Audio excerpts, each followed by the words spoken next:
eu vou introduzindo o assunto aqui, que é porque somos igreja. Na verdade, fomos provocados, né, com essa pergunta, né, por que vocês são igreja? E isso fez com que eu pudesse começar a estudar sobre o assunto. Então, o primeiro tema que nós falamos, né, gastamos aí algumas semanas para falar, foi o que é uma igreja verdadeira. Como você define uma igreja verdadeira? Como você pode afirmar que essa aqui é uma igreja verdadeira?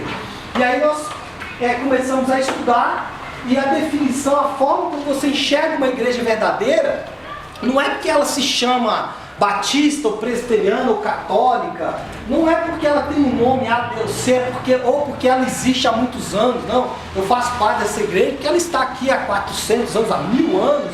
Não, você tem que identificar uma igreja verdadeira baseada em duas evidências bíblicas. Duas coisas a Bíblia mostra uma igreja verdadeira. Primeiro, uma igreja que prega o evangelho da salvação pela graça e somente pela graça. Então esse é o primeiro critério. O segundo critério é uma igreja que administra de forma correta as ordenanças, os sacramentos que Jesus não deixou. Ele deixou 2 sacramentos: batismo, 2 ordens, né? Batismo e ceia. A gente gosta muito de falar sacramento, né? Tem crente que fica meio arrepiado quando fala um sacramento, mas é a verdade, é sacramento mesmo, algo sagrado. Mas também podemos chamar de ordenança. Então são 2 ordenanças. Quais são elas, pastor? Pastor, o batismo e a ceia. Então começamos a falar do batismo, e hoje eu quero encerrar, se Deus assim me permitir, me der graça, porque o assunto é um pouco mais longo, mas eu pretendo encerrar a questão do batismo hoje. Semana que vem eu vou falar sobre a questão de ceia. E aí a gente vai começar a caminhar então para a parte final dessa série, onde nós vamos falar sobre liderança, né? Vamos falar sobre por que temos um presbitério, por que temos um diaconato, né? Por que temos um bispo, alguém que está à frente de tudo isso, que coordena, não de nome, né? Não precisa me chamar de bispo, não, para mim não interfere, mas o meu papel é esse, de coordenar um grupo de presbíteros, né? Então nós vamos ver isso um pouquinho mais para frente.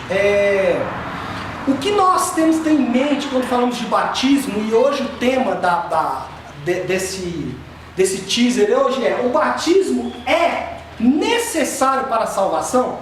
Uma pergunta: batismo é necessário para a salvação? Bom,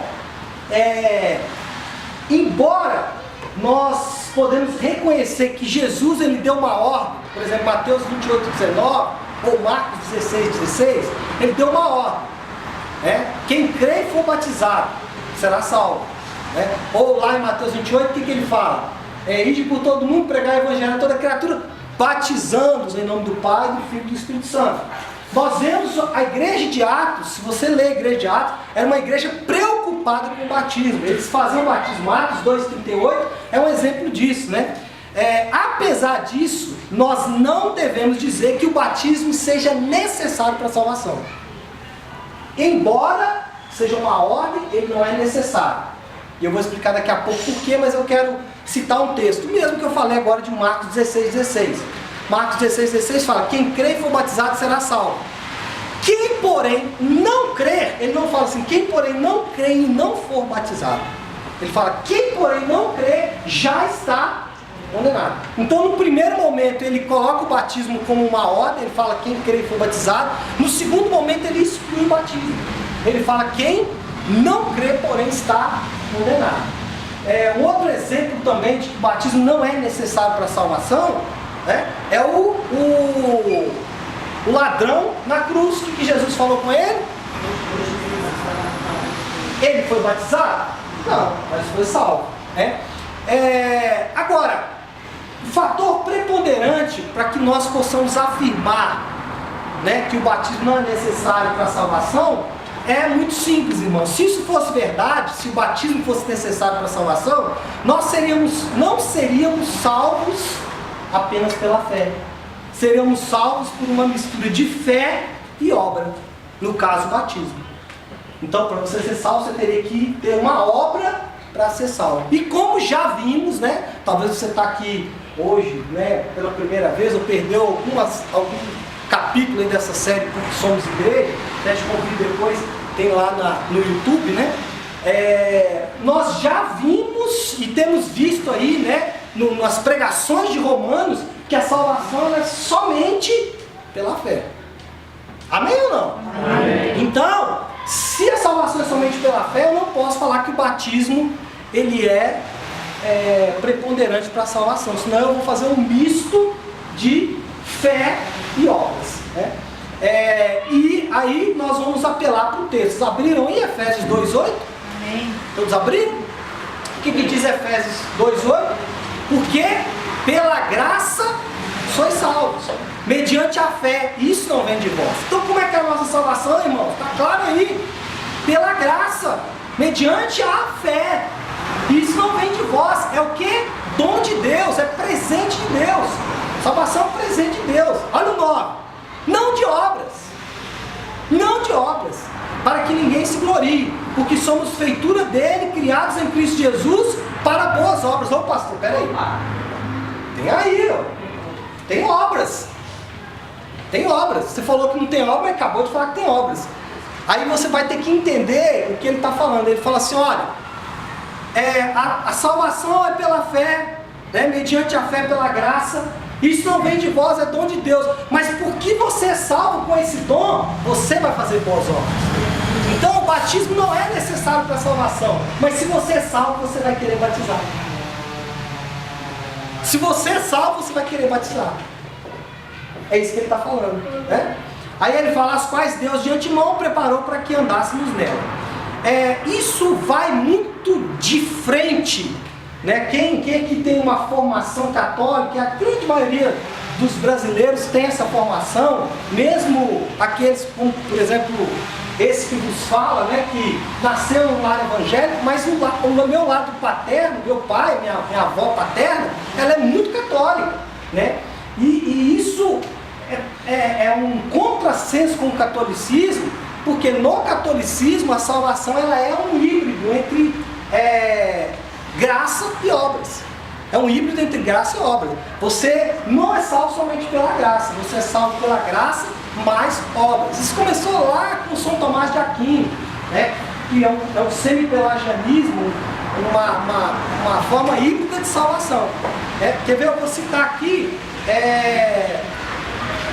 duas frases, né, de um livro. O livro chama Fundamentos e Dogmas da Igreja Católica, escrito por um camarada chamado Ludwig Ott. Olha o que ele diz, meus irmãos. Olha se isso não vai ferir frontalmente o Evangelho, né? Ele fala assim: o batismo por água é, desde a promulgação do Evangelho, necessário para todos, sem exceção, para a salvação. Ele fala, olha, o batismo das águas, desde que o Evangelho foi anunciado, ele é necessário para a salvação. Fere frontalmente o texto que acabamos de ler de Efésios. Tem mais. Ele fala assim, em outro lugar, né? Os sacramentos, na Igreja Católica são 7, conferem graça imediatamente. Isto é, sem a mediação da fé. Ele fala o seguinte: os sacramentos conferem graça, mesmo sem fé. Os sacramentos conferem graça, mesmo que você não tenha fé. Por isso que isso batiza criança, porque não importa pela fé que ele tem, importa o ato que ele está fazendo, a obra que ele está fazendo, né? Então, você percebe que isso fere, e como é difícil para a gente entender o batismo, porque a gente foi criado, né? Até os evangélicos, hoje o neopentecostalismo é um híbrido de graça e obras. Não venha, entregue, faça a fogueira de Israel, né? Venha no culto dos desempregados que você vai arrumar emprego, ou seja, faça, né? Faça. E quanto mais você fizer, mais Deus vai fazer. É muito essa linha, essa teologia, né? Agora eu vou ler o último texto, né? Eu já quero caminhar para o fim. Romanos, que nós temos estudado, capítulo 1, versículo 16. Olha como vai frontalmente essas duas afirmações. Volto a dizer, eu peguei de um livro, né, Dogmas e Fundamentos do Catolicismo. Dogmas e Fundamentos do Catolicismo, né? Olha o que está em Romanos 1,16. Todos abriram? Pois não me envergonho do Evangelho, porque é o poder de Deus para a salvação de todo aquele que crê. Primeiro do judeu judeu e também do grego, visto que a justiça de Deus se revela no Evangelho, de fé em fé, como está escrito, o justo viverá por fé. Então, irmãos, o poder de Deus para a salvação de todo aquele que crê. Ele não falou aquele que crê e foi batizado, aquele que crê e cumpriu os sacramentos. Ele é categórico, Paulo é categórico, ele fala assim, o Evangelho é o poder de Deus para a salvação. Então, quando eu falo, por exemplo, para algumas pessoas, né, que o maior problema do catolicismo com o protestantismo, principalmente o protestantismo mais conservador, é exatamente como somos salvos. O catolicismo, ele defende que Jesus, ele abriu o caminho para a salvação pelas obras. Ele foi o primeiro a trilhar o caminho da salvação pelas obras. E nós temos que fazer a mesma coisa. A prova disso é o purgatório. Um dia ele falou aqui sobre condenação, né, na abertura do culto. O camarada no catolicismo, para ir para o inferno, ele vai ter que fazer força demais, irmão. Vai ter que ser ruim mesmo. E nós não vemos isso na Bíblia. Nós vemos exatamente o oposto. A gente vê exatamente Jesus nos alertando e falando, olha, preste atenção, porque naquele dia eu separarei a minha direita, né? Interessante isso, né? Sempre a direita tem uma preponderância, né? Sem querer pregar, né? Sem querer. Então a minha direita ficarão salvos, e a minha esquerda, né, os condenados, né? Sem referências ao momento político do nosso país, né? Bom, mas brincadeiras à parte, meus irmãos, nós não podemos aceitar isso de forma tão inocente, né? E isso é muito perigoso. Isso não quer dizer, eu não estou querendo por isso aqui agredir a fé católica, não é isso, pelo amor de Deus. Né? Como eu disse, a minha avó é muito católica, tem um tio que é muito católico, mas é um problema teológico sério, porque fere frontalmente as escrituras. Né? E aí eu fico com as escrituras sempre. Né? Então, amigos, o batismo então não é necessário para a salvação, mas é algo necessário se queremos obedecer a Cristo, pois Ele ordenou o batismo para todo aquele que nele crê. O batismo é o símbolo da sua salvação pela fé somente. O batismo é o símbolo da sua salvação pela fé somente. Você não batiza para ser, mas se você foi salvo, deve ser batizado. Você não batiza para ser, mas se foi, deve batizar. Uma outra pergunta que sempre surge, né? Qual a idade para ser batizado? Qual a idade para ser batizado? E aqui é uma polêmica grande. Nós já falamos algumas semanas atrás, mas eu gostaria de pegar aqui uma frase de Wayne Grudem. Wayne Grudem é um grande teólogo, escreveu uma teologia sistemática e eu gosto muito, é uma teologia sistemática que eu tenho e estudo ela. Ele disse o seguinte: a resposta mais direta é que a criança deve ter idade suficiente para fazer uma profissão de fé digna de crédito. É impossível estabelecer uma idade precisa. Quando os pais veem prova convincente de vida espiritual genuína e também algum grau de compreensão do significado de aceitar a Cristo, essa criança está pronta. Por exemplo, meu filho foi batizado aos 9 anos de idade, com uma convicção clara e genuína do que era o Evangelho. Claro que não na dimensão que temos hoje, por exemplo, mas ele tinha uma fagulha, e aquela fagulha, na minha opinião, era suficiente, né, para que pudesse ser. Ou seja, o que ele está dizendo é o seguinte: os pais devem fazer essa leitura e os pais devem então estabelecer um momento certo. Bom, conclusão do batismo. Eu vou dizer, quem não pegou a série toda vai ficar um pouco perdido sobre essa conclusão, pode até discordar de mim. Mas tudo que eu vou falar aqui a gente viu na Bíblia durante todos esses capítulos que já estudamos até agora, tá? De acordo com o que estudamos até agora na Palavra de Deus, o batismo é uma ordem de Jesus, portanto deve ser obedecido, conferindo poder ao batizado. Então, além de uma ordem, ele tem um poder instituído ali no batismo. Além disso, é o símbolo do início da vida cristã. O batismo é o símbolo, comecei a vida cristã. E também a porta de entrada na igreja de Jesus Cristo, sendo, portanto, fundamental para expressar a fé pública no sacrifício de Cristo e também se comprometendo, o batismo é isso, se comprometendo com o corpo de Cristo, ou seja, a igreja. Para isso é necessário que o batizando tenha consciência de sua atitude de fé, eliminando assim o batismo infantil e considerando o mesmo sem efeito prático, de acordo com as Escrituras. Aplicação, como que eu aplico tudo isso, pastor Léo? Mais uma vez, porque eu vou falar que pode te agredir, você pode ficar meio em dúvida, depois me procure, porque nós temos uma série de estudos sobre isso, hoje nós estamos concluindo, tá? Primeira aplicação, todo indivíduo consciente de seu pecado, depois de confessar a fé em Cristo Jesus, sendo assim, por meio da fé, salvo. Então presta atenção, todo indivíduo consciente do seu pecado, depois de confessar a fé em Cristo Jesus, e sendo assim, né, por ter confessado, salvo pela fé, deve ser batizado. Amém. Sem exceção. Amém. Segundo ponto, o batismo infantil perde o seu valor prático, exceto quando o batizado assume os pressupostos acima mencionados. Que é isso? Pastor Léo, eu fui batizado na igreja católica, hoje eu compreendo claramente os princípios. Eu fui batizado na igreja presbiteriana, para não falar católico, estou falando muito católico. Fui batizado na igreja presbiteriana quando criança, né?